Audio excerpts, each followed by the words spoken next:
Assalamualaikum warahmatullah. dal leen jàmm ci seen YouTube bi di Jah FDM Pro. xam naa tey ñu fas yéene ñëw ak yéen ci benn astuce mooy yow mi nga xam ne yaa ngi connecté ci sa compte Google mais da nga fàtte mot de passe bi nan ngay def ba amaat accès ci mot de passe bi. parce que bari na si ñun ñoo xam ne ñi ngi connecté par exemple seen compte Google mi ngi seen téléphone mais fàtte nañ mot de passe bi nga xam ne ñoom buñ dee connecté woon pour ñu connecté waat ci seen compte problème lay doon.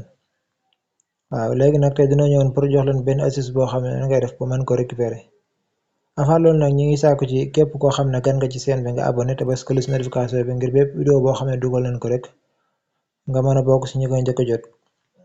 léegi nag loolu pour nga def ko dangay ñëw si navigateur bu la gën a jege par exemple comme man ma ñëw si Google Chrome nii ma cliquer nii. léegi bu ma cliquer boo xoolee lii la may indil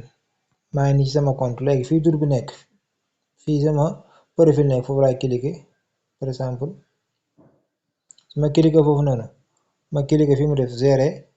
votre compte Google ma cliquer foofu noonu su ma ko cliquer interface bi la may indil. léegi su ma indilee interface bi nii damay ñëw fii mu def information personnelle ma cliquer nii. léegi boo cliquer da ngay wàcc gis nga ba wàcc fii nii yaa ngi ci sa profil compte sa tur sa date de naissance bu fekkoon protégé woon nga ko ba nga xam ne boo ko pertoon mën nga amaat benn foo jaar pour récupérer ko